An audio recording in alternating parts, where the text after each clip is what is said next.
नेताजी, आपसे एक सवाल है, क्योंकि आप कांग्रेस के सीनियर नेता हैं और कहीं ना कहीं बिजनौर की नहीं, यूपी की राजनीति पर आपका बहुत अच्छा ध्यान रहता है। तो उसी पर आपसे सवाल है, मायावती जी की जो रैली हुई है कल 9 तारीख में, उसे आप कैसे देखते हैं, क्या मानते हैं? देखिए, कल बसपा सुप्रीमो बहन कुमारी मायावती जी की एक लखनऊ में एक रैली हुई है और उसमें उत्तर प्रदेश का बहुत एक मजलूम, बेसहारा, बहुत उम्मीदों के साथ एक तबका वहाँ पर गया था। लेकिन जिस तरह से वो रैली में जो उन्होंने बातें रखी, पूर्व की प्रदेश सरकारों को जिस तरह से उन्होंने बोला और मौजूदा सरकार को जिस तरह से उन्होंने तारीफों के पुल बांधे, उससे वो पूरी तरह दिखाई दिया कि ये रैली बसपा की ना होकर मौजूदा सरकार की तरफ से पर्दे के पीछे से कराई गई एक रैली थी। या तो उसके पीछे कोई डर हो सकता है या क्या कारण हो सकता है, इसको तो खुद स्वयं मायावती जी समझती होंगी अच्छे से।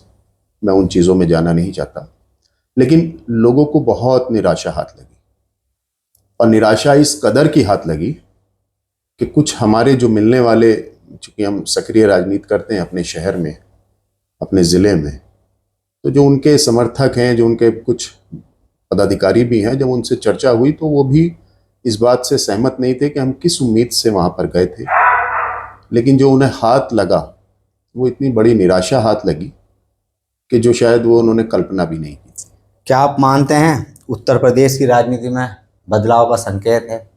देखिए, बदलाव का तो पूरी तरह संकेत है। जिस तरह से देखा जा रहा है कि गरीब और मजलूम, ख़ास तौर से जो दलित समाज है और अल्पसंख्यक समाज में जो मुस्लिम समाज है, जिस तरह से आए दिन पूरे प्रदेश में आप देखिए खबरें आती रहती हैं। बल्कि मैं इस पे कोट करना चाहूँगा मायावती जी को भी कि अच्छा लगता समाज सुनने गया था दलित समाज, कि वाल्मीकि समाज के एक बच्चे के साथ, एक आदमी के साथ रायबरेली में जिस तरह से घटना हुई, एक हफ्ते पहले की ये घटना थी। और लगभग एक हफ्ते 5-7 दिन पहले की हमारे देश के सीजेआई के खिलाफ जिस तरह से जूता फेंका गया, वो भी एक दलित समाज से आते हैं, तो शायद बहन जी उसको ऊपर बहुत कुछ बोलती। लेकिन पूरी तरह निराशा हाथ लगी समाज को कि उसके ऊपर कुछ नहीं बोला गया। क्या आपको लगता है मायावती अब भाजपा को फायदा पहुंचा रही है? देखिए, कल जिस तरह से सारी चीज़ें चर्चा में थी, जिस तरह से उनका भाषण केंद्रित था सब भाजपा की तारीफ करने बतौर, तो इससे तो यही समझा जा सकता है कहीं ना कोई फायदा हो सकता है, राजनीतिक फायदा है या किस तरह का फायदा है, इसको तो बहुत अच्छी तरह समझती होंगी। लेकिन लोगों में बहुत निराशा है। अच्छा, ये भी जाता है कि मायावती का बीजेपी से पहले ही पुराना नाता है, पहले सरकार बनी है, चाहे वो चली कितने महीने वो अलग बात है, लेकिन भाजपा के साथ मिलकर भी उत्तर प्रदेश में सरकार बनी थी। है आपको जानकारी? हमारी जानकारी के मुताबिक तो हमें जानकारी है कि ऐसा था, और कहीं ना कहीं इस बयान से ये भी लगता है कि आपस में दोस्ती बरकरार है। तो उसे क्या मानते हैं आप? देखिए, बहन जी ने, ये सच्चाई है कि भाजपा के सहयोग से एक बार मुख्यमंत्री बनी थी वो, और कुछ महीनों के लिए वो सरकार रही, बाद में वो गठबंधन चला नहीं। उसके पीछे क्या कारण थे वो मैं उसमें जाना नहीं चाहता। लेकिन भविष्य में जिस तरह से देखा जा रहा है उससे तो संकेत वही दिखाई दे रहे हैं।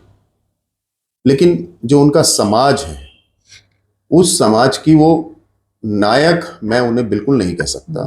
जो कल जिस तरह से ये पूरा घटनाक्रम उनकी रैली में घटा, हम दलित समाज का, बहन जी का स्वयं बहुत सम्मान करते हैं व्यक्तिगत तौर पे, और दलित समाज का इसलिए सम्मान करते हैं कि वो एक आदिकाल से, एक लंबे वक्त से उसके साथ शोषण होता है, उसके साथ जुल्म होता है। तो जो कांशीराम जी ने जो अपने समाज के लिए किया वो एक अतुलनीय है।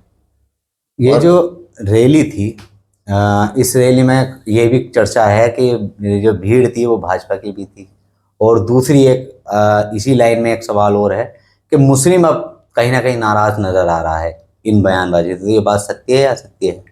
देखिए, सिर्फ मुस्लिम ही नहीं है, दलितों को बहुत आघात पहुंचा है कल उनके बयान से। जी। वो चाह रहे थे, वो सुनना चाह रहे थे कि दलित जिस तरह से अत्याचार प्रदेश में चरम पर है।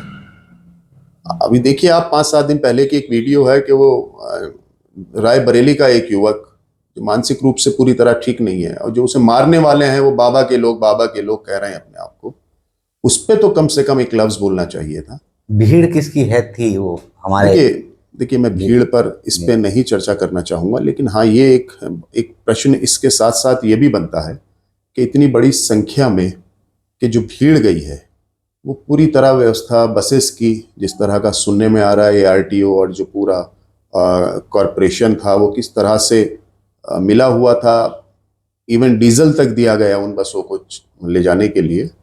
तो इस पे तो ज़रूर एक बात होनी चाहिए कि वो बसेस कैसे अरेंज हो गई। मुझे ध्यान है बहुत अच्छी तरह 2020 के करीब जब कोरोना पूरे देश में छाया हुआ था, तो हमारी पार्टी के जो सीनियर लीडर थे उन लोगों ने जब प्रियंका जी की तरफ से आदेश हुआ, जब लोग माइग्रेट कर रहे थे दिल्ली से, मजदूर तबका जो अपने अपने राज्यों में जाना चाह रहे थे, उनके लिए हाथों हाथ रातों रात हमने व्यवस्था की 1000 बसेस की, जो कि हमारे पार्टी के अपनी तरफ से कार्यकर्ताओं की तरफ से वो बसेस थी, लेकिन उन्हें फिटनेस के आधार पर, उनके नंबर के आधार पर, उस वक्त में जो सरकार थी, मौजूदा जो सरकार थी उस वक्त में वही सरकार थी, उसने इस तरह से अड़चन पैदा की, इस तरह से अड़चन पैदा की कि जो बेचारे गरीब तबके के लोग थे वो जाना चाह रहे थे उस बस से अपने घर, हम सोचते थे कि उनकी मदद हो जाती, लेकिन वो पूरी रात हम लोग इधर से उधर भटकते रहे, लोगों से परमिशन लेते रहे, बताते रहे कि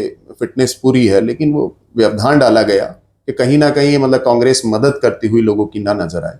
लेकिन आज इतनी बड़ी संख्या में, इतनी बड़ी भीड़ के साथ एक रैली होती है और हम 40-50 लोग अगर अपनी बात मनवाने के लिए जिला प्रशासन से अगर उस पर जाते हैं, इवन मासिक बैठक भी अपनी हम अपने कार्यालय पर करते हैं, तो पुलिस का पहरा लग जाता है।